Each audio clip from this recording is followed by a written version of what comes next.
Welcome back students. आज हम करेंगे पॉलिटी लक्ष्मीकांत का चैप्टर नंबर 12 का पार्ट 2। ठीक है, देखिए चैप्टर 12 क्या क्या कर रहे हैं हम इसमें कर रहे हैं आपका फेडरल सिस्टम पार्लियामेंट्री सिस्टम। ठीक है, क्या कर रहे हैं हम पार्लियामेंट्री सिस्टम कंप्लीट कर रहे हैं। इसके बाद हम फेडरल सिस्टम आपको शुरू करवाएंगे।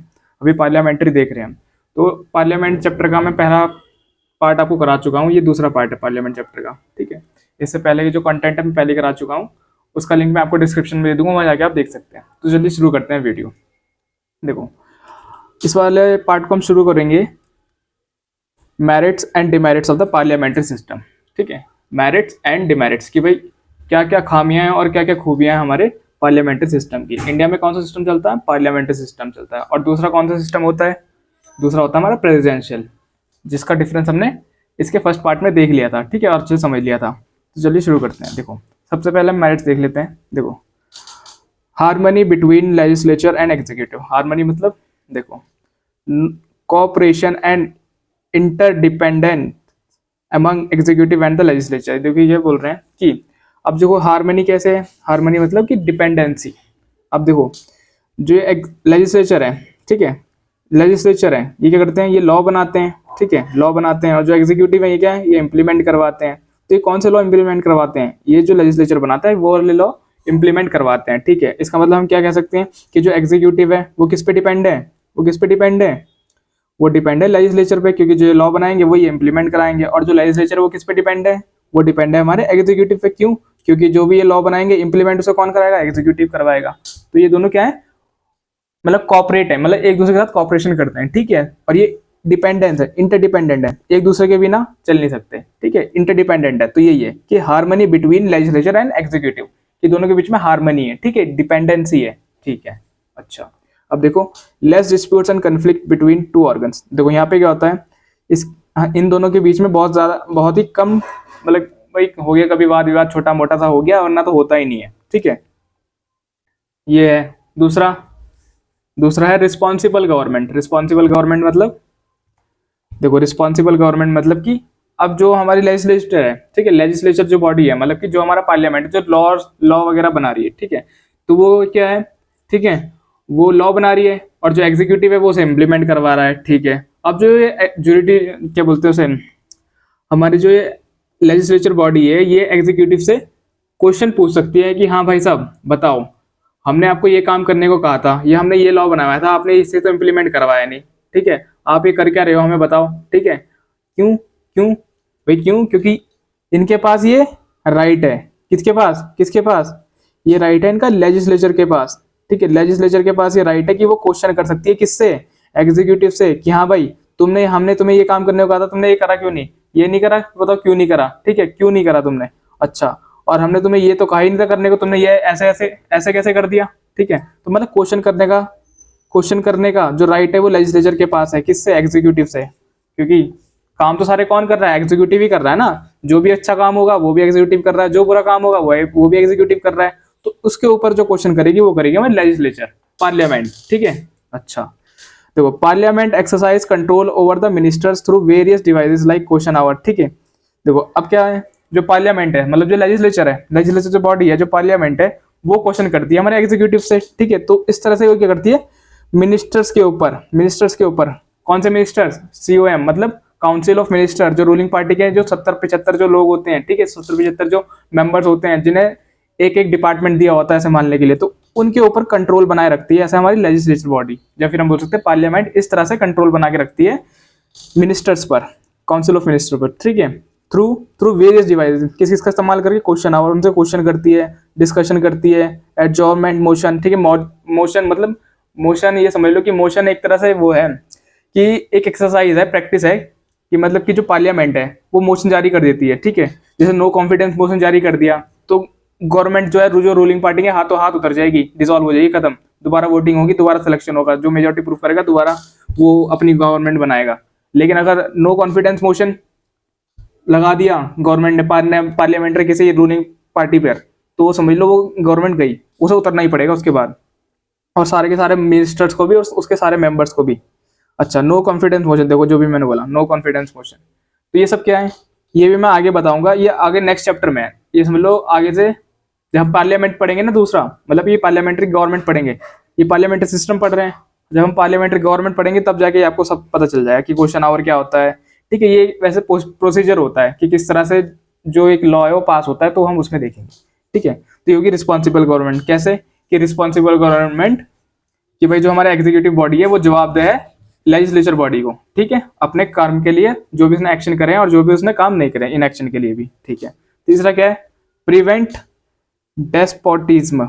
मतलब प्रिवेंट डेस्पोटिज्म मतलब देखो, executive authority is vested in a group of individuals, council of minister and not a single person. देखो ये क्या बोल रहा है कि प्रिवेंट डिस्पोटिज्म मतलब कि डिस्पोटिज्म मतलब होता है कि आपस में टकराना। जैसा कि मैं एग्जांपल देता हूँ, कोई बीजेपी पार्टी है, देखो बीजेपी पार्टी एग्जांपल लिया हमने बीजेपी पार्टी का, अब इसके मेंबर्स हैं, ठीक है, और इसके मेंबर्स ने कुछ ऐसा काम कर दिया कि भाई जो थोड़ा सा इलीगल था, ठीक है, तो इसके जो पार्टी के मेंबर्स होंगे तो इसी मेंबर अपने मेंबर्स के खिलाफ नहीं बोल सकते पार्लियामेंट में। ठीक है, अंदर तो उसे बता देंगे भाई हाँ तूने करा, गलत करा, ठीक है, जो भी करा तूने, लेकिन वहां जाके तो ऐसे ऐसे बोलना है। ठीक है, तो ये जितने भी बीजेपी पार्टी के मेंबर्स होंगे इसके सपोर्ट में ही खड़े होंगे, इसके खिलाफ नहीं खड़े हो सकते। ये होता है डिस्पोटिज्म, मतलब कि डेस्पोटिज्म कि भाई साहब अगर वो अपनी पार्टी का मेंबर है, ठीक है, वो खाली खिलाफ होंगे दूसरी पार्टी के मेंबर में, चाहे उसने कोई अच्छा काम भी कराओ, ठीक है, चाहे उसने फिर कोई अच्छा काम भी कराओ, वो उस पार्टी के खिलाफ में हो जाएंगे। कौन सी पार्टी के? अपोजिशन पार्टी के मेंबर के खिलाफ में। लेकिन अगर उनकी खुद की पार्टी ने कोई मतलब कि खुद के पार्टी के मेंबर ने किसी ने कुछ ऐसा काम कर दिया इलीगल, तो उसके ऊपर वो क्वेश्चन नहीं कर सकते, मतलब कि उसके खिलाफ नहीं बोल सकते। ये होता है प्रिवेंट डिस्पोटिज्म, मतलब कि टूटती नहीं पार्टी, आपस में गठबंधन मतलब कि जोड़ जाड़ कि एक दूसरे को प्रिवेंट करते हैं, हमेशा बचाएंगे ही, उसके खिलाफ नहीं बोल सकते कि हाँ भाई तूने सच में गलत करा, तू तो अब निकल जा, तू पार्टी मेंबर नहीं।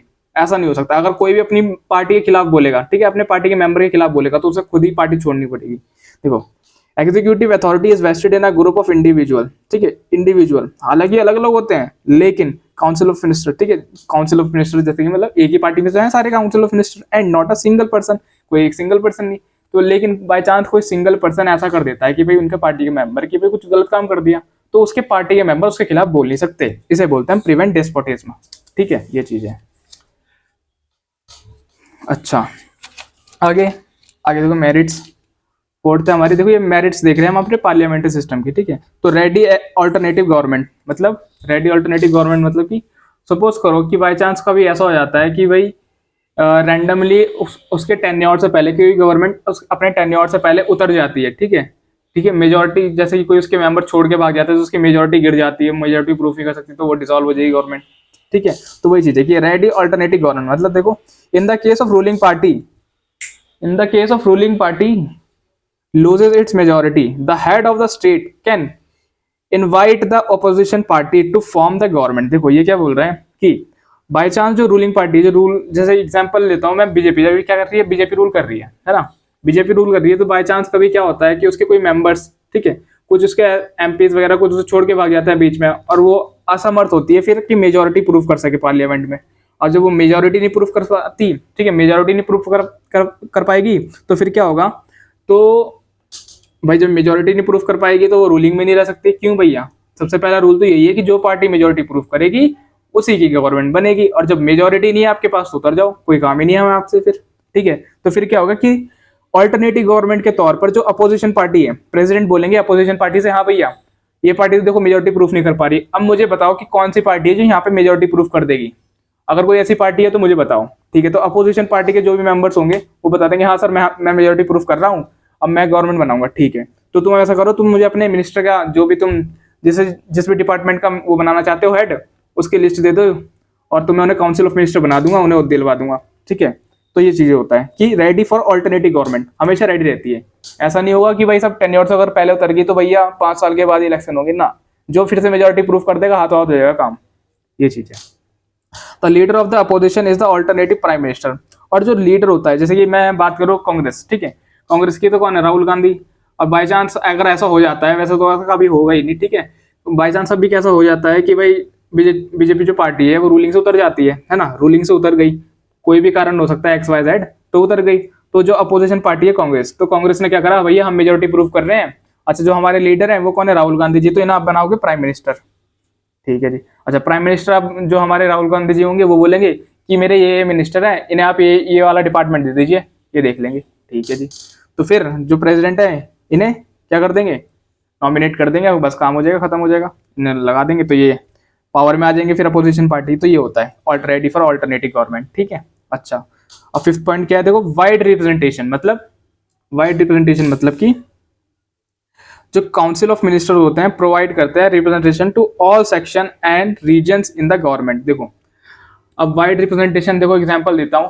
अब जैसे कोई एक पार्टी है, बीजेपी है, तो उसके अंदर भाई छोटे से छोटा आदमी भी होगा, मतलब कि हर कास्ट का, हर शेड्यूल का, या फिर हर कास्ट का, या फिर बोल सकते हैं हर रिलीजन का एक ना एक मेंबर तो होगा, ठीक है। तो क्या है, वाइड रिप्रेजेंटेशन है भाई, हर एक पार्टी में ऐसा ऐसा मेंबर होंगे कि भाई जो गरीब से गरीब तबके से आ रखे हैं और ऊंची से ऊंची फैमिली से आ रखे हैं। मतलब कि ये बोल सकते हो कि हर सेक्शन को यहाँ पे जगह दी जाती है पार्टी में ना, हर सेक्शन को जगह दी जाती है। ये नहीं कि भैया हम ऐसा है कि हम तो एक पर्टिकुलर कल्चर के या फिर एक पर्टिकुलर रीजन के, रिलीजन के लोगों को ही बुलाएंगे, अपनी पार्टी में ज्वाइन करवाएंगे, उन्हें एक टिकट देंगे और उन्हें यहाँ पे बिठवाएंगे, वही बनेंगे मेंबर ऑफ पार्लियामेंट, ठीक है, वही बनेंगे हमारे सीओएम। ऐसा कुछ नहीं, ठीक है, कि वाइड रिप्रेजेंटेशन है, मतलब कि हर सेक्शन को दी हुई है थोड़ी थोड़ी जगह, किसी को कम किसी को ज्यादा, लेकिन दी सबको है, ये चीज है वाइड रिप्रेजेंटेशन, ठीक है। अच्छा, अब हम देखेंगे demerits, demerits of parliamentary system. देखो डिमेरिट्स क्या है भाई इसकी, मतलब कि खामियां क्या है। देखो सबसे पहले अनस्टेबल गवर्नमेंट। देखो कैसे, गवर्नमेंट में lose its majority due to no confidence motion, political defection और ब्रेक डाउन ऑफ कोलिशन। देखो ये क्या बोल रहा है कि बाय चांस कभी ऐसा हो जाता है, जैसे अभी मैंने एग्जांपल दिया था कि बाय चांस कभी ऐसा हो जाता है कि सपोज करो, एग्जांपल देते हुए बात करता हूँ, बीजेपी है, बीजेपी के कुछ मेंबर्स को छोड़ के चले गए, तो वो अपनी मेजोरिटी प्रूफ नहीं कर पा रही पार्लियामेंट में, और जब मेजोरिटी प्रूफ नहीं कर पाएगी तो भैया उतरना पड़ेगा गवर्नमेंट को, ठीक है, फिर अपोजिशन वाले खड़े होंगे। तो यही चीज है कि अनस्टेबल गवर्नमेंट है, कि जब भी ये नहीं देखा जाएगा कि आपको अभी आपकी गवर्नमेंट को बनाए हुआ अभी 10 दिन हुए, 5 दिन हुए, 13 दिन हुए या 20 दिन हुए, ऐसा कोई देखा 1 साल हुआ, 1.5 साल हुआ ना।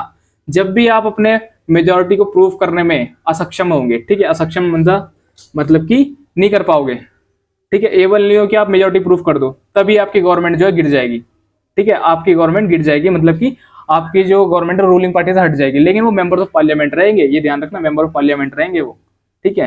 हाँ, उनकी पहले सरकार गिर जाएगी लेकिन वो मेंबर ऑफ पार्लियामेंट रहेंगे। तो अनस्टेबल है भाई, वैसे हम बोलते हैं कि 5 साल में हर एक बार होता है इलेक्शन, ठीक है, लेकिन अनस्टेबल है। क्यों? क्योंकि भाई अगर कोई भी उनका मेंबर्स, ठीक है, कोई भी मेंबर्स उन्हें छोड़ के चला गया, फिर उसने किसी और पार्टी को ज्वाइन कर लिया, तो उनकी सरकार गिर जाएगी, मेजोरिटी इनकी खत्म हो गई, और जिसके पास मेजोरिटी है वो जाके फिर दोबारा गवर्नमेंट बनाएगा। तो ये चीज है कि अनस्टेबल है भैया, ठीक है, अनस्टेबल है, ये चीज है।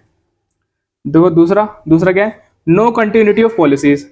देखो ये तो नाम से समझ में आ रहा होगा, नो कंटिन्यूटी ऑफ पॉलिसीज मतलब कि system is not conductive for the formulation and the implementation of the long term policies. Suppose कोई एग्जांपल देता हूँ, अब मैं एग्जांपल देता हूँ कि बीजेपी ने कोई XYZ कोई स्कीम शुरू करी या फिर कोई पॉलिसी शुरू करी, ठीक है। अच्छा, और बीच में भैया क्या होता है कि अपने टाइम से पहले जो गवर्नमेंट है वो उतर जाती है किसी कारणवश, ठीक है, मतलब डिसॉल्व हो जाती है, खत्म हो जाती है, जो दूसरी पार्टी होती है फिर वो अपनी पार्टी फॉर्म करती है, ठीक है, अपनी गवर्नमेंट बनाती है।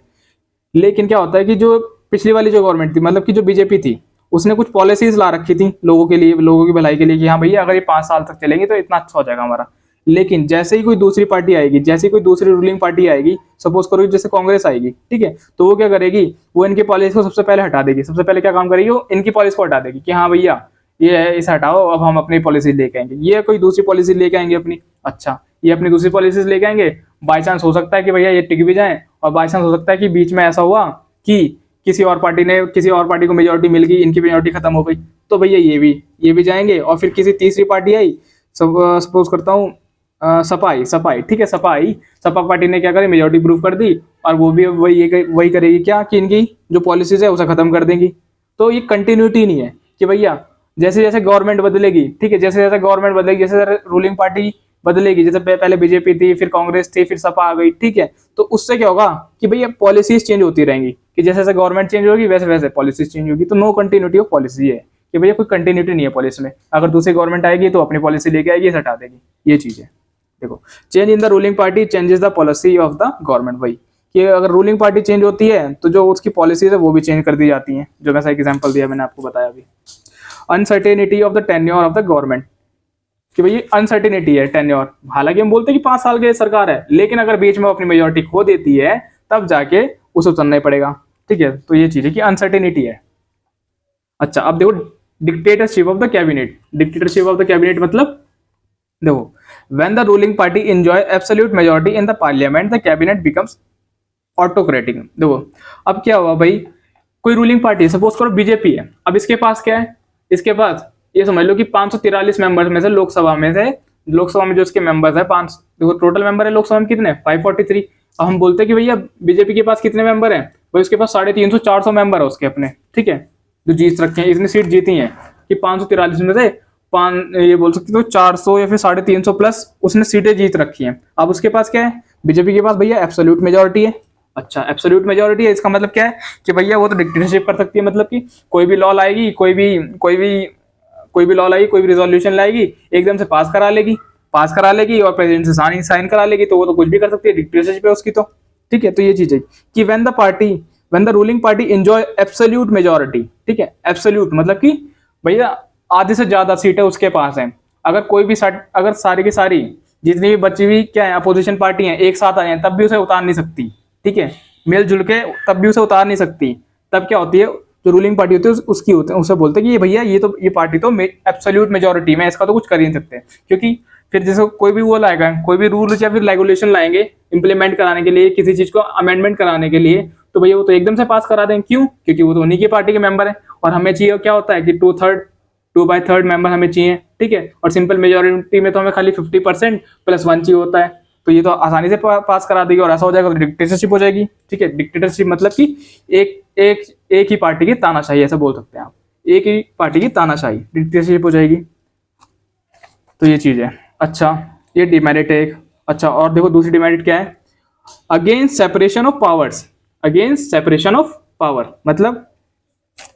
मतलब है देखो, fusion of powers, the legislature and the executive are together and inseparable. मतलब कि अब जो है हमें पता है कि जो हमारी लेजिस्लेटिव है और जो एग्जीक्यूटिव है वो क्या है, एक दूसरे के ऊपर डिपेंड है, ठीक है, मतलब कि ये जो लॉ बनाएगा उसे इंप्लीमेंट एग्जीक्यूटिव कराएगी, ठीक है, और एग्जीक्यूटिव क्या करेगी, जो लॉ ये बनाएगी उसे इंप्लीमेंट कराएगी, मतलब दोनों एक दूसरे पे इंटरडिपेंडेंट है। तो यही बोल रहे हैं कि फ्यूजन ऑफ पावर, दोनों की पावर क्या है, मिली जुली है, फ्यूज हो रखी है, एक साथ मिली हुई है, ठीक है। The cabinet acts as the leader of the legislature as well as the executive. अब जो कैबिनेट होता है मतलब कि जो कैबिनेट मिनिस्टर होते हैं, मतलब कि जो कैबिनेट मिनिस्टर वो होते हैं, अब देखो जो काउंसिल ऑफ मिनिस्टर होते हैं तो उसमें से कुछ होते हैं कैबिनेट मिनिस्टर। अच्छा कैसा एग्जांपल दूं, एग्जांपल देके बताऊं, देखो सपोज करो काउंसिल ऑफ मिनिस्टर है हमारे, सीओएम है हमारे, मैं देता हूँ 75 है, ठीक है, तो इसमें से कुछ ऐसे इंपॉर्टेंट मिनिस्टर होंगे भाई जिनके साथ पीएम की रोज उठक बैठक होती होगी, उठक बैठक इन द सेंस कि भाई रोज उनके साथ बैठते होंगे कि हाँ भैया ये चीज है ये चीज है। तो इसमें कुछ ऐसे इंपॉर्टेंट डिपार्टमेंट होते हैं जिनके मिनिस्टर के साथ मीटिंग करते ही करते हैं पीएम रोज। अब दिन 2 दिन में एक बार तो करनी पड़ती है ना, एक दिन में कम से कम एक बार तो मीटिंग करनी पड़ती है। तो ऐसे कुछ इंपॉर्टेंट डिपार्टमेंट होते हैं जिनके मिनिस्टर के साथ मीटिंग करते हैं, उन्हें हम बोलते हैं कैबिनेट मिनिस्टर्स। देखो जैसे कि इसके अंदर क्या होता है, इसके अंदर आगे हमारे डिफेंस मिनिस्टर आ गए, ठीक है, इसके अंदर आगे हमारे फाइनेंशियल मिनिस्टर आ गए, ठीक है, तो ऐसे करके 6 से 7 मिनिस्टर की वो होती है, ग्रुप होता है, उन्हें बोलते हैं कैबिनेट मिनिस्टर, ठीक है, जो जिनके साथ पीएम का लगभग रोज ही होता है उठक बैठना, ठीक है, उठा बैठना। क्यों भैया, क्योंकि उन्हें डिटेल देनी होती है, रिपोर्ट देनी होती है कि भैया आज का ऐसा रहा, कि भैया सिक्योरिटी का तो ध्यान देना है, कौन लीडर है, पीएम लीडर है, तो इनकी तो भैया रोज की चाहिए। और कुछ ऐसे होते हैं भैया जो कुछ खास नहीं है, मतलब कि हाँ एक हफ्ते में एक बार मिल लिए, तो वो होता है हमारा सीओएम। बाकी के जो रेस्ट ऑफ द मेंबर्स होते हैं, मतलब rest of the member of the council of minister, वो होते हैं हमारे, हाँ भैया चले वो फूड मिनिस्टर हो गया, ठीक है, खाद्य मिनिस्टर हो गया। तो ये ऐसा हो गया भैया कि हाँ जरूरी नहीं है रोज रोज इनसे मिलना, कोई बात नहीं, हम जब हमें जरूरत लगी तब हम मिल लेंगे। तो ये चीज है। तो देखो ये क्या बोल रहा है कि अगेंस्ट सेपरेशन ऑफ पावर्स, कि भैया जो हमारी एग्जीक्यूटिव और जो लेजिस्लेचर है इनकी जो पावर है फ्यूज है, एक साथ, अलग अलग नहीं है, ठीक है। तो इससे क्या होता है, जो cabinet acts as the leader, जो कैबिनेट मिनिस्टर होते हैं वो acts as the leader as well as the executive. तो भैया तो लेजिस्लेचर के भी क्या होते हैं, हेड होके काम करते हैं, ठीक है, जो सीओएम होते हैं, काउंसिल ऑफ मिनिस्टर होते हैं, कैबिनेट मिनिस्टर वाले जो 5 से 7 होते हैं ना लोग, बस वही। अच्छा as well as the executive के भी लीडर होते हैं। तो ये चीज है, ऐसा नहीं होना चाहिए, ये डिमेरिट्स बता रहा हूँ आपको मैं, ठीक है। अच्छा दूसरा, तो गवर्नमेंट ऑफ एमेच्योर्स, मतलब कि prime minister has a limited choice in the selection of the ministers. अब देखो ऐसा क्यों बोल रहे हैं कि गवर्नमेंट ऑफ एमेच्योर्स, देखो एमेच्योर्स आपको पता ही है, एमेच्योर्स मतलब कि हाँ मेच्योर नहीं है, जैसे मतलब कि पूरी तरह से कोई ज्ञान नहीं है उस चीज का, उस फील्ड के बारे में, ठीक है।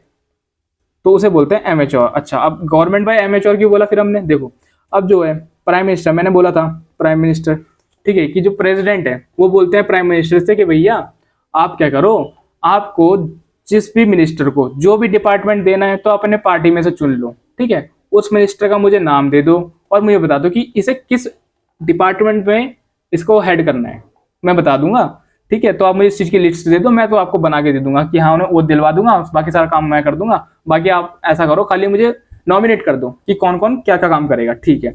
तो प्राइम मिनिस्टर के पास लिमिटेड ही चॉइस होती है, ऐसा क्यों, ठीक है, ऐसा इसलिए होता है कि जो उनके एमपीज हैं खाली उन्हें वो सिलेक्ट कर सकते हैं, वो बाहर से नहीं, क्योंकि अब जो एमपीज जो होते हैं वो ऐसे तो है नहीं कि भैया बहुत बड़े विद्वान है पढ़ लिख के आए हैं, ऐसा कुछ नहीं है, वो तो रूलिंग पार्टी, वो समझ लो कि लोगों ने वोट देकर उन्हें जिताया है, ठीक है, तब जाके वो यहाँ पे आए हैं, रिप्रेजेंटेटिव है लोगों के, ठीक है। लेकिन ऐसा तो है नहीं कि इन्होंने, अगर मैं इन्हें फाइनेंशियल मिनिस्टर बना दूं तो इन्हें फाइनेंशियल मिनिस्टर के बारे में सब कुछ पता होगा कि हाँ भैया एक चीज ये होती है, एक चीज ये होती है, एक चीज ये होती है, ऐसा कुछ नहीं है, ठीक है।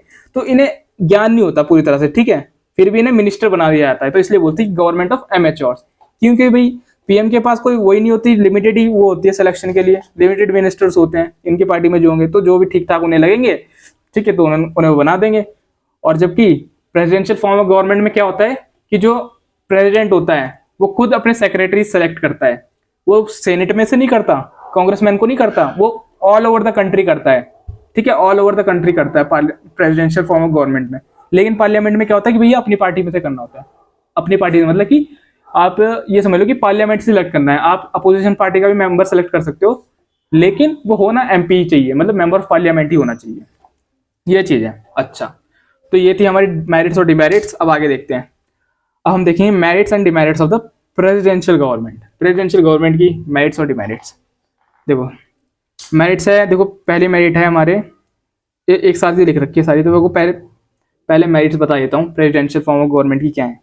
सबसे पहले है स्टेबल गवर्नमेंट है, क्या है, स्टेबल है भाई गवर्नमेंट, ये नहीं कि बीच में उतर रही है अगर मेजोरिटी प्रूव कर रही है, ना ऐसा कुछ नहीं है, स्टेबल है कि अगर बोल रखा है 4 साल है तो 4 साल है, ठीक है, चाहे कुछ भी कर लो उतर नहीं सकते उसके बीच में, ठीक है, अगर हम कुछ भी काम कर ले तब भी आप हमें उतार नहीं सकते, ठीक है, ये चीज है कि रूलिंग पार्टी अगर रूल कर रही है तो 4 साल से पहले उतरने की नहीं, प्रेसिडेंशियल फॉर्म ऑफ गवर्नमेंट में ध्यान रखना। अच्छा, दूसरा डेफिनेटनेस ऑफ इन पॉलिसीज, भैया कि अगर एक पॉलिटी, मतलब कि एक पार्टी क्या करती है, एक पार्टी कोई पॉलिसी लेके आती है तो उसमें डेफिनेट होगी, मतलब कि वो कंटिन्यूटी चलेगी, कंटिन्यूटी होगी उसमें, क्यों होगी भाई, तो खुद ही सोचो, अब जब वो उसके पास टेन्योर है कि हाँ उसके पास 4 साल है तो वो पॉलिसी लाएगा और बीच में उसे उतार ही नहीं सकता कोई, किसी में हिम्मत ही नहीं कि उतार दे सरकार को, ठीक है, तो इसलिए क्या है उनकी पॉलिसीज में भी कंटिन्यूटी है। लेकिन हमारे पार्लियामेंट्री सिस्टम में क्या होता है कि भैया सरकार बदल सकती है, अनस्टेबल होती है गवर्नमेंट, और गवर्नमेंट अनस्टेबल है तो वो उनकी पॉलिसी भी अनस्टेबल हो जाती है, फिर कंटिन्यूटी मिल जाती। अच्छा, तो ये हो गया, इनकी मेरिट्स हैं, ठीक है। अब देखो तीसरी मेरिट क्या है कि based on separation of powers, की based on separation of power, इनकी पावर अलग अलग होती है। देखो कैसे, मैंने बताया था ना कि जो लेजिस्लेटर बॉडी होती है, जो एग्जीक्यूटिव बॉडी होती है, इन दोनों अलग अलग हैं, अलग अलग बॉडी है, एक दूसरे को जवाबदेही नहीं है इनकी, ना इनके ऊपर कोई डिपेंडेंसी है किसी की भी, ठीक है, अलग अलग हैं, दोनों अपना अलग अलग काम करती हैं, ये है, तो ये एक मेरिट है इनकी। अच्छा, गवर्नमेंट बाय एक्सपर्ट्स, देखो अभी जो लास्ट पार्ट मैंने यहाँ पे बताया कि गवर्नमेंट बाय एमेच्योर्स, और यहाँ पे क्या है government by expert.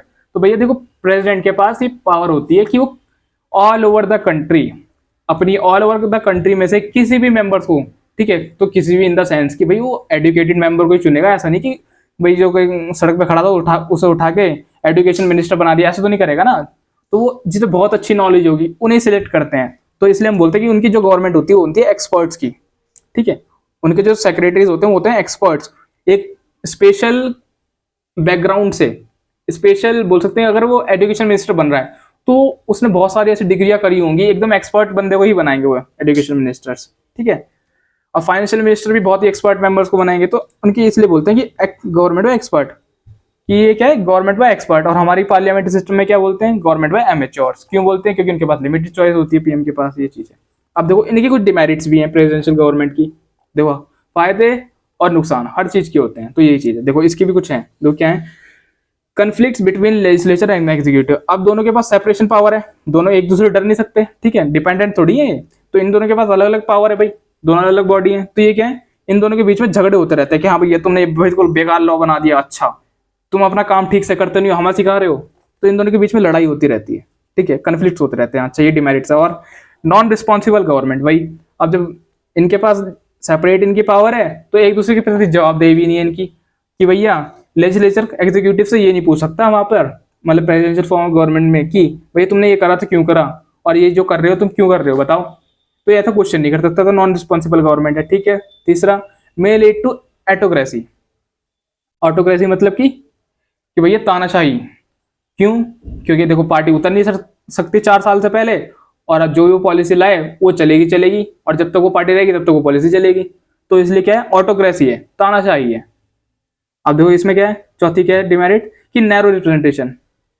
Narrow representation मतलब कि ये समझ लो कि अब जो मतलब कि जो प्रेसिडेंट है वो ये नहीं कि सेनेट में मेंबर से चुनेंगे ना, उनके पास बहुत सारे, अब मतलब कंट्री में किसी भी चुन सकते हैं रिप्रेजेंटेशन, कि भैया कुछ लिमिटेड। अब वो प्रेसिडेंट चाहे तो किसी एक सेक्शन के लोगों को ले ले, ठीक है, प्रेसिडेंट चाहे तो खाली एक्सपर्ट को ले, मतलब कि उनकी मर्जी है। नैरो रिप्रेजेंटेशन है, चाहे तो वो एक जात मतलब कि एक किसी कैटेगरी के लोगों को ले ले, चाहे तो वो किसी भी उसको ले ले, उसकी मर्जी है, चाहे वो मिक्स करके ले ले, चाहे वो कैसे ले ले, उसकी मर्जी है। तो नैरो रिप्रेजेंटेशन है। और हमारे यहाँ क्या है, वाइड रिप्रेजेंटेशन, मतलब कि हर सेक्शन के लोग हमारे एमपी में मिलेंगे, मतलब मेंबर ऑफ पार्लियामेंट आपको मिलेंगे ही हर पार्टीज में, ये चीज़ है। तो ये कुछ डिमेरिट्स और मेरिट्स थी हमारे प्रेसिडेंशियल फॉर्म ऑफ गवर्नमेंट की, ठीक है। तो आगे देखते हैं अब देखेंगे reason for adopting parliamentary system. अब हमने जो पार्लियामेंट्री सिस्टम है इसे क्यों अडॉप्ट करा, क्या ऐसा कारण था कि भैया हमने इसे अडॉप्ट कर लिया, ठीक है। हम प्रेसिडेंशियल फॉर्म ऑफ गवर्नमेंट भी तो इस्तेमाल कर सकते थे, हमने पार्लियामेंट्री क्यों करा। देखो कुछ रीजन थे इसके पीछे। देखो फैमिलियरिटी विद द सिस्टम, कि हम क्या थे, इस सिस्टम से पहले ही फैमिलियर थे, मतलब कि it had been in operation in India during the British rule. अब जब ब्रिटिश रूल के अंदर था इंडिया, ठीक है, तो क्या था ये, तो जो ब्रिटिशर्स थे उनके यहाँ तो भैया पार्लियामेंट्री सिस्टम ही चलता है, तो उस टाइम भी इन्होंने इंडिया में आके भी पार्लियामेंट्री सिस्टम चलाया। तो भैया अब हमें उसकी आदत पड़ गई थी, तो इसलिए हमने पार्लियामेंट्री सिस्टम शुरू कर लिया था, भैया इसे सेलेक्ट करते हैं, अब हमें इसकी आदत है, अगर हम कोई दूसरा लेके आएंगे तो लोग वैसे कंफ्यूज हो जाएंगे। इलिटरेसी रेट बहुत ज़्यादा है हमारे देश में, तो वो समझ भी नहीं पाएंगे। अब जो उनके समझ में आया इसे चलाते हैं, इसे कंटिन्यू करते हैं आगे। तो ये था।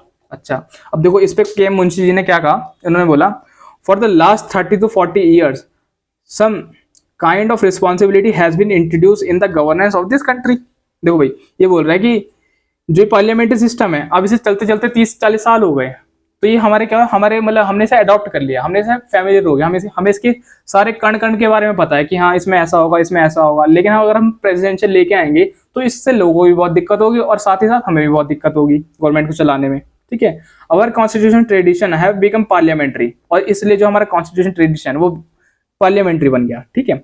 After this experience why should be back and by a novel experience, ठीक है। और भाई जब हमने इसे चुन ही लिया तो इसके बाद हम ये क्यों करें कि हम कोई दूसरा वो ले लें, दूसरा सिस्टम अडॉप्ट करें, नहीं, हमें तो यही अच्छा लग रहा था, हम इसे ही चलाएंगे। तो ये चीज था कि हम कैसे से फैमिलियर थे, भैया हमारा यही चलता आ रहा, तो हमने इसे ही कंटिन्यू कर दिया आगे। तो एक ये कारण था। दूसरा, प्रेफरेंस टू मोर रिस्पॉन्सिबिलिटी।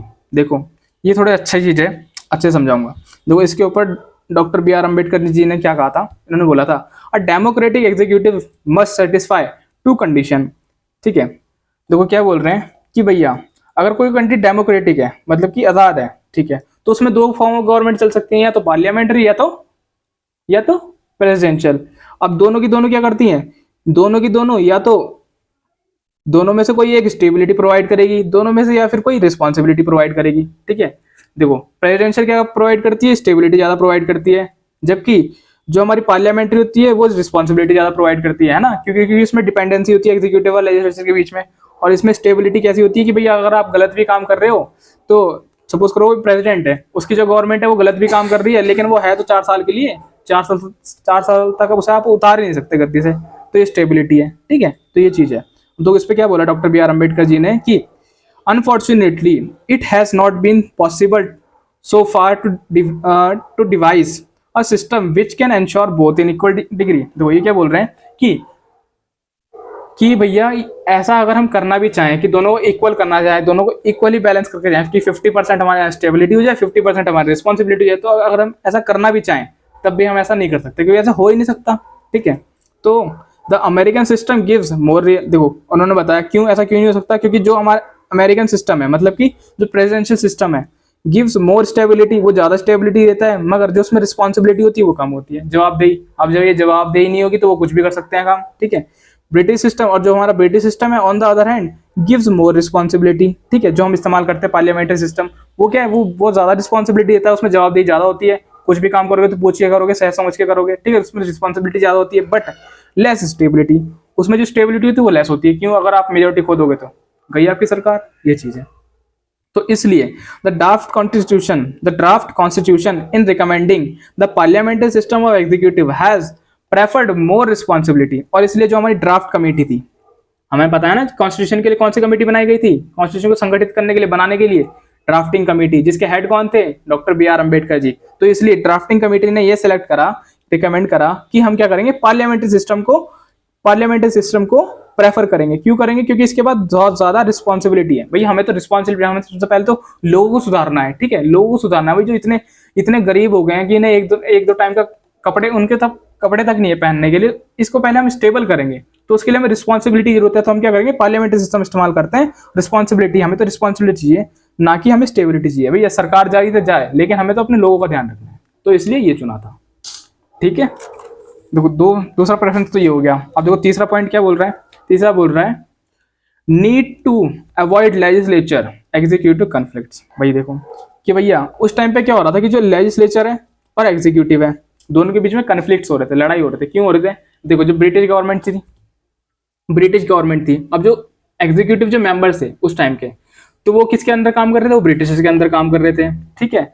अच्छा जब ब्रिटिशर्स के अंदर काम कर रहे थे भैया, लोग जैसे उनसे बहुत चिड़े हुए थे कि भैया ये तो ब्रिटिश के, इन्होंने तो हमारे साथ ऐसा करा है, उन्होंने तो ऐसा करा है, लेकिन उन्हें काम मजबूरी में करना पड़ रहा था। क्यों? क्योंकि वो ब्रिटिश कंपनी के अंदर काम कर रहे थे, ब्रिटिश के अंदर रह के काम कर रहे थे, ब्रिटिश गवर्नमेंट के अंदर, तो उनके बीच में बहुत ज्यादा कन्फ्लिक्ट होता था लेजिस्लेचर और एग्जीक्यूटिव के बीच में। तो इसे अवॉइड करने के लिए हम पार्लियामेंट्री सिस्टम लेके आए। देखो, wanted to avoid the conflict between the legislature and the executive which are bound to occur, ठीक है, which are bound to occur in the presidential system prevalent in US। देखो, क्योंकि अगर हम बात करें प्रेसिडेंशियल फॉर्म ऑफ गवर्नमेंट में तो ये पॉसिबल ही नहीं है। क्यों? क्योंकि उसमें तो कॉन्फ्लिक्ट बढ़ते हैं, क्योंकि दोनों को सेपरेट करके रखा है। लेकिन अगर हम पार्लियामेंट्री सिस्टम गवर्नमेंट इस्तेमाल करेंगे तो क्या होगा कि दोनों एक दूसरे से क्वेश्चन आंसर कर सकते हैं, मतलब एक दूसरे से क्वेश्चन भी पूछ सकते हैं भाई। अब जो एग्जीक्यूटिव है उसकी जवाबदेही है लेजिस्लेचर के प्रति, तो करना पड़ेगा उसे, मतलब कि दोनों विनम्र होकर काम करेंगे, ये नहीं कि एक दूसरे लड़ेंगे, ऐसा कुछ नहीं होगा। तो इसलिए हमने पार्लियामेंट्री शुरू करा, ठीक है। अच्छा देखो, framers of the constitution wanted to form a government that would be conductive to the manifold development of the country. भैया कि मैनीफोल्ड मतलब कि ये समझ लो कि सबको इक्वल मानते हुए हमारी जो कंट्री है उसका डेवलपमेंट होना चाहिए, ठीक है। तो जिन्होंने हमारा कॉन्स्टिट्यूशन बनाया था वो ये मान के कॉन्स्टिट्यूशन बना रहे थे, तो इसलिए हमने पार्लियामेंट्री सिस्टम का इस्तेमाल करा। अच्छा अब देखो, nature of the Indian society, मतलब कि एक कारण ये भी था कि जो हमारा नेचर था इंडियन सोसाइटी का वो कैसा था। अब हमें पता है कि यहाँ पे तो अलग अलग धर्म के लोग रहते हैं, बहुत तरह के लोग रहते हैं, और लगभग 22 तरह की यहाँ पे लैंग्वेज बोली जाती हैं, ठीक है। आप समझ सकते हो 22 तरह की लैंग्वेज यहाँ पे बोली जाती है हमारे देश में, ठीक है। India is one of the most heterogeneous states and most complex plural society in the world. देखो ऐसा क्यों बोला, the parliamentary system it is as it offers greater scope for giving representation to various section, interest and regions in the government. देखो अब जब यहाँ क्या है कि हमारे देश में क्या है, अलग अलग कल्चर से लोग बिलोंग करते हैं, ठीक है, लोग बिलोंग करते हैं, और उनका अलग अलग रिलीजन है, अलग अलग रिलीजन तो अलग अलग कल्चर होगा, अलग अलग कल्चर है, तो भैया उनकी जो प्रैक्टिसेस हैं, वर्कशिप की जो प्रैक्टिसेस हैं, ठीक है, तो ये भी अलग अलग होंगे, ठीक है। तो इससे क्या हुआ कि जो हमारी इंडियन सोसाइटी है वो बहुत ज्यादा कॉम्प्लेक्स है, ठीक है। तो उसमें एकता बनाए रखने के लिए, सब रिलीजन्स को एक साथ सपोर्ट देने के लिए, मतलब कि ऐसा ना हो कि भैया कोई रिलीजन ऐसा है कि भैया नीचे छूट जा रहा है, कोई ऊपर उठता चला जा रहा है, एक को सपोर्ट ही कर रहे हैं भाई खाली रिलीजन वाइज कि भैया हम खाली इसी रिलीजन को सपोर्ट करें, ऐसा ना हो। तो इस चीज के लिए हमने पार्लियामेंट्री सिस्टम का वो इस्तेमाल करा, क्योंकि ये जवाबदेही है। अगर एग्जीक्यूटिव कभी ऐसा करने की कोशिश भी करेगा तो लेजिस्लेचर रोक देगा, भैया तू कर क्या रहा है, अगर तू ऐसे ही करता रहेगा तो हम तो नो कॉन्फिडेंस मोशन जारी कर देंगे, तेरी सरकार गिरा देंगे एकदम। अब तू जो कर रहा है हमारे नीचे रह के काम कर, जो हम तुझे बोल रहे हैं वही काम कर, एक्स्ट्रा काम मत कर कुछ भी। तो मतलब कि रिस्पॉन्सिबल है। तो एक तरह से यही बोल सकते हो कि जो हमारी डाइवर्सिटी है, ठीक है, जो हमारी यूनिटी है इन डाइवर्सिटी उसको बनाए रखने के लिए, यूनिटी इन डाइवर्सिटी को बनाए रखने के लिए एक तो जो हमने पार्लियामेंट्री सिस्टम का संगठित करा था, ठीक है, सिलेक्शन करा था। अच्छा, तो ये कुछ कारण थे जिनकी वजह से हमने पार्लियामेंट्री सिस्टम को इस्तेमाल मतलब कि चुना था कि हाँ भैया हम इसे प्रेफर कर रहे हैं, ये इसका ही इस्तेमाल करेंगे, क्योंकि कुछ कारण थे। अब देखो, अब आगे देखते हैं हम distinction between Indian and British model, कि भैया इंडियन और ब्रिटिश मॉडल के बीच में क्या क्या डिफरेंस है। हालांकि दोनों पार्लियामेंट्री है, क्योंकि हमारा जो पार्लियामेंट्री सिस्टम है वो कहाँ से आया, सबसे पहले ब्रिटिश तो आए थे, उनसे ही तो हमें मिला, ठीक है। लेकिन दोनों पार्लियामेंट्री सिस्टम होने के बाद भी दोनों में कुछ डिफरेंशिएशन है, तो क्या है वो देखते हैं, कुछ डिफरेंसेस हैं, क्या है वो देखते हैं। तो India has a republic system in place of British monarchical system. देखो ये क्या बोल रहा है, इंडिया क्या रिपब्लिक सिस्टम है, मतलब कि यहाँ पे हर एक व्यक्ति को राइट है, जो भी 18 का है या फिर 18 प्लस का है, उसके पास ये राइट है कि भैया वो वोट दे और अपने रिप्रेजेंटेटिव को चुने, उसे एक उच्च स्तर पर उसके बिहाफ पर, मतलब अपने बिहाफ पर उसे वहां के भेजे, जिसके जहां पर वो जाके मतलब कि मेंबर ऑफ पार्लियामेंट पे जाके वो उनकी तरफ से बात रख सके, ठीक है। हर व्यक्ति के पास ये राइट है कि वो वोट कर सके, और हर व्यक्ति के वोट की जो वैल्यू होगी वो भी इक्वल होगी, ठीक है, ये है।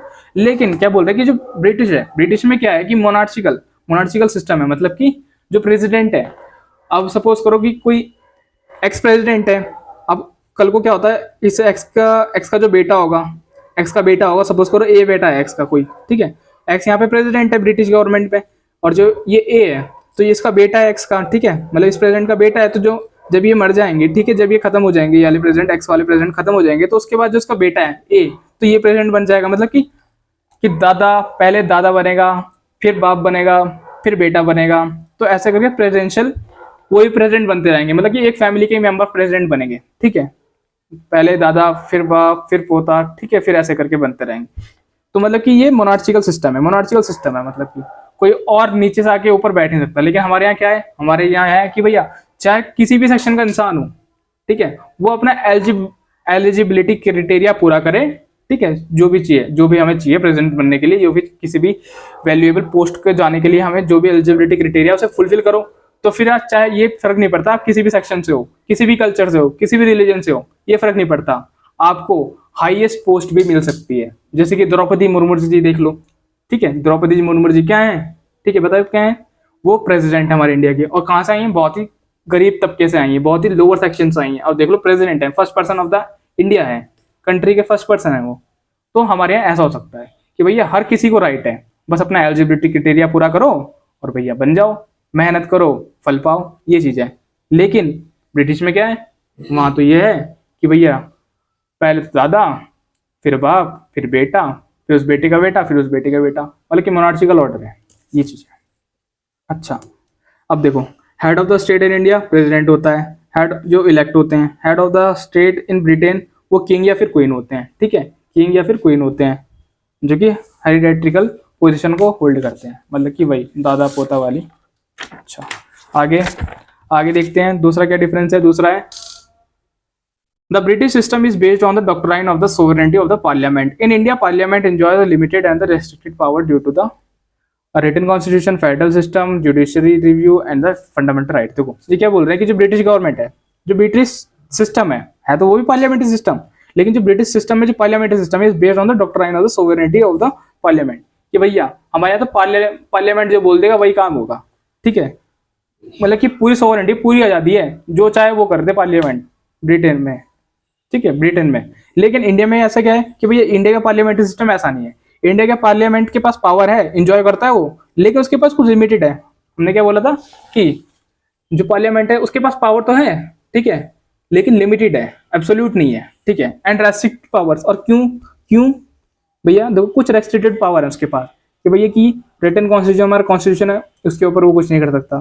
ठीक है, उसके ऊपर कुछ रेस्ट्रिक्शन है उसकी, फेडरल सिस्टम है, इसके ऊपर नहीं कुछ कर सकता, जुडिशियल रिव्यू की पावर है, मतलब कि अगर कुछ भी अमेंडमेंट लाता है हमारा पार्लियामेंट तो उसे जुडिशियल रिव्यू करेगा, पहले देखेगा कि सही है या गलत है, ठीक है। दूसरा फंडामेंटल राइट्स, ठीक है भैया, फंडामेंटल राइट्स को वायलेट नहीं कर सकते आप, तो ये रेस्ट्रिक्शन हमारे पार्लियामेंट के ऊपर, पावर है उसके बाद, एंजॉय करता है पावर, लेकिन कुछ लिमिटेड है, ठीक है, रेस्ट्रिक्शन है उसके ऊपर, ये है रेस्ट्रिक्शन, ठीक है। अच्छा, अब तीसरा पॉइंट क्या है, in Britain the prime minister should be a member of the lower house of Commons of the parliament. देखो ब्रिटेन में क्या होता है कि जो वहाँ का प्राइम मिनिस्टर होगा, ठीक है, जो प्राइम मिनिस्टर होगा वहाँ का ब्रिटेन का, तो वो मस्ट मस्ट बिलोंग कर, मतलब कि मस्ट होना ही चाहिए कि वो लोअर हाउस से बिलोंग करे। ये नहीं होगा कि अपर हाउस से, ठीक है, लॉ हाउस ऑफ लॉर्ड से आ रहा है ना, उसे हाउस ऑफ कॉमन से ही आना होगा। जो प्राइम मिनिस्टर होगा वो हमेशा हाउस ऑफ कॉमन का ही होगा, हाउस ऑफ कॉमन से सिलेक्ट होगा, ठीक है, जो प्राइम मिनिस्टर होगा। लेकिन इंडिया में क्या है भैया, अपर हाउस से आ जाओ चाहे लोअर हाउस से आ जाओ, हमें कोई फर्क नहीं पड़ता। In India the prime minister में भी a member of any of the two houses, चाहे फिर वो लोकसभा हो चाहे फिर वो राज्यसभा हो, प्राइम मिनिस्टर कोई बन सकता है, चाहे फिर वो लोकसभा का मेंबर हो चाहे राज्यसभा का मेंबर हो, हमें इससे कोई फर्क नहीं पड़ता। अच्छा, ये डिफरेंस है।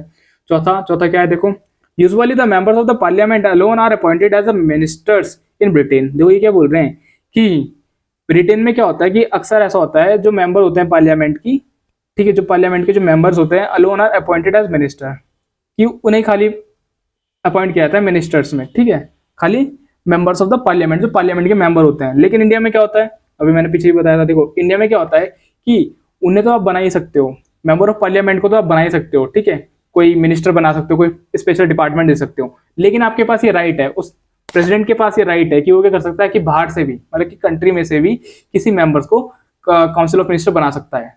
जबकि जो जो बाहर से जो मेंबर आएगा वो मेंबर ऑफ पार्लियामेंट नहीं है, ठीक है, तब भी उसे बना सकता है। लेकिन उसके लिए कंडीशन है, क्या कंडीशन है, but for a maximum period of 6 month, खाली 6 महीनों के लिए।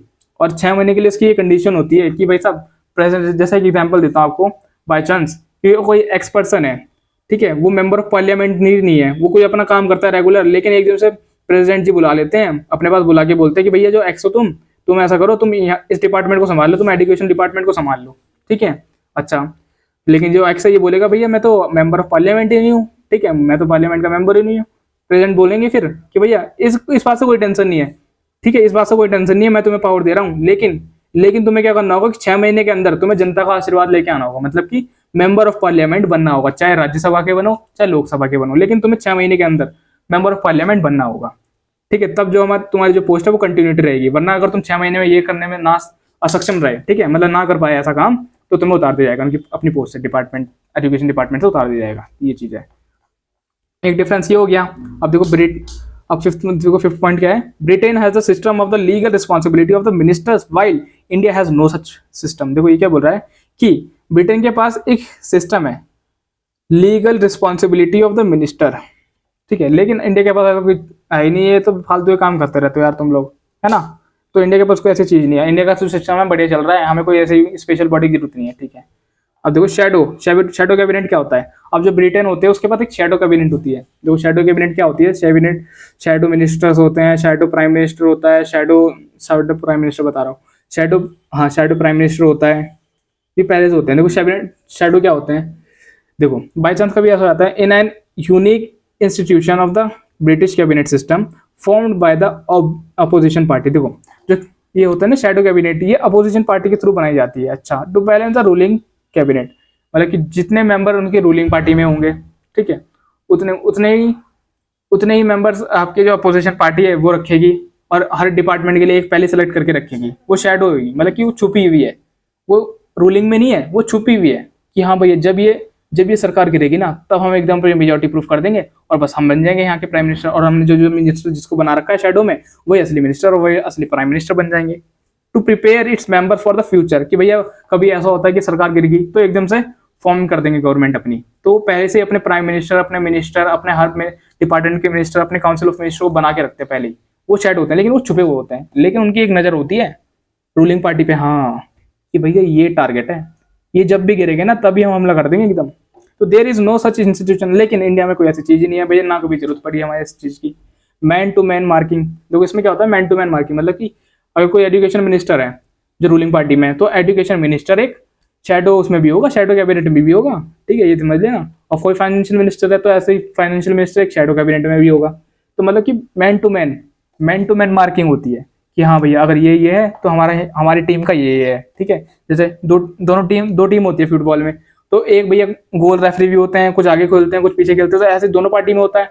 तो वही किस हिसाब है कि एक तो रूलिंग पार्टी में है और एक शैडो पार्टी में, लेकिन मेंबर सब में सेम है, ठीक है, ये चीज है। जैसे गवर्नमेंट गिरेगी वैसे फॉर्म कर देंगे गवर्नमेंट। तो यहाँ पे होता है आपका चैप्टर खत्म। आशा करता हूँ आपको वीडियो अच्छी लगेगी। वीडियो अच्छी लगी तो वीडियो को लाइक करो, चैनल को सब्सक्राइब करो, और मैं धीरे धीरे करके पॉलिटी पूरी कंप्लीट करा दूंगा, उसके बाद ज्योग्राफी। तो इसलिए आप इंश्योर करो कि आप चैनल को सब्सक्राइब जरूर करो, जिससे कि आपको नोटिफिकेशन सबसे पहले मिल सके। Okay bye.